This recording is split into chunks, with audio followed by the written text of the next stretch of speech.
Participando um pouco mais da minha próxima pergunta, mas de alguma forma, né, e você explicou muito bem as consequências dessas falas, né, a gente viu ali não só o mercado, né, vamos falar de uma forma geral, as consequências acabam atingindo a vida até mesmo de todas as pessoas, desvalorização do real, desancoragem de expectativas de inflação, isso tudo ali acaba trazendo essas consequências. Porém, né, vamos dizer, a partir do que ele diz, daria então para fazer um exercício de entender para que lado vai a política monetária, já que você também já respondeu, né? Minha pergunta seria em relação se ele não aprendeu nada, não esqueceu nada, baixar juros igual a Dilma, ele não está disposto a isso, pelo que eu entendi na sua resposta. Mas para que lado iria então, ou para que lado Lula quer conduzir a política monetária? Bom, ele conta, né, com uma possibilidade de investimentos, né, que poderiam fazer aí o Brasil crescer, gerar mais arrecadação, gerar mais empregos e distribuir mais renda. É o que ele espera, mas a lógica do presidente é assim, ele já elegeu um inimigo para o Brasil, que é exatamente o Banco Central, né?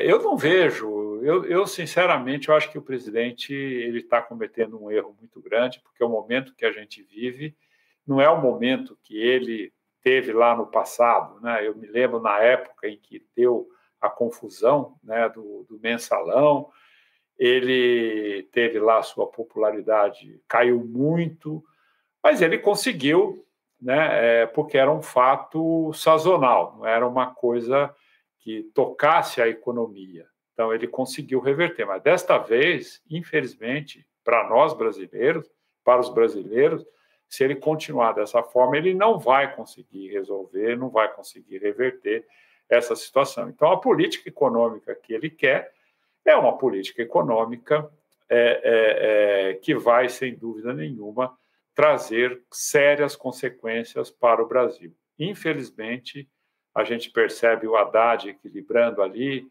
né, na corda bamba, para um lado, para o outro, agradar o presidente, mas como a eleição está distante, né, inclusive ele já está elegendo seus inimigos, né, para a eleição, e isso tudo vai gerar uma confusão muito grande e infelizmente, nós, brasileiros, vamos ter muita dificuldade também no momento em que o Congresso está muito polarizado, né?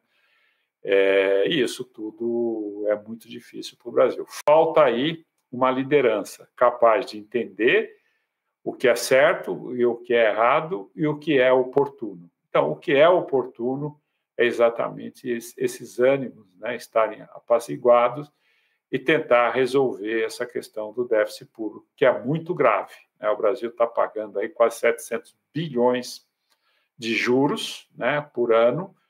Isso tudo tem uma repercussão muito ruim naqueles que compram a dívida do Brasil. Tem uma esperança, temos reservas, né? Será que ele vai anunciar agora ou depois que vai vender um pouco da reserva?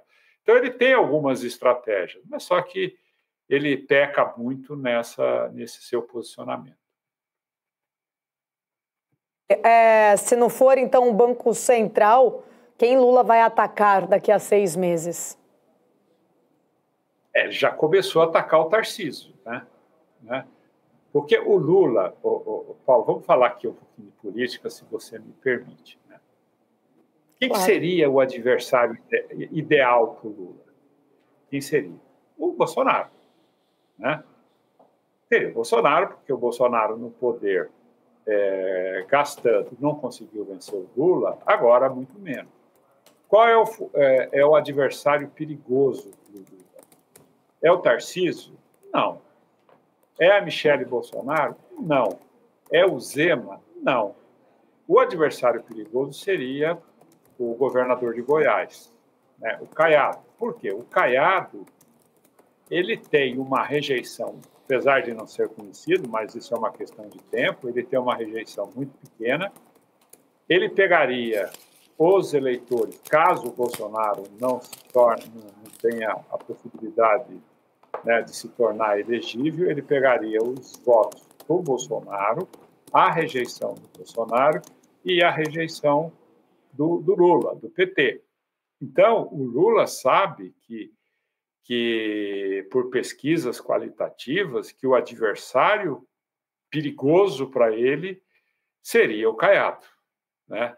Então, ele tenta começar a habilitar o Tarcísio, né, caso o Bolsonaro não venha a ter a possibilidade de ser candidato, para que esse candidato ele possa ter, ele já até preparam isso, discursos para derrotá-lo. E ontem ele disse que ele vai querer sim ser candidato, caso o cenário do Brasil continue desse jeito. Então, tudo isso faz parte de uma estratégia. Agora, só que o povo brasileiro está sendo esquecido, né? O povo brasileiro vai ser a vítima dessas estratégias que nós estamos vendo politicamente. Miguel Daúde, muito bom dia, sempre um prazer.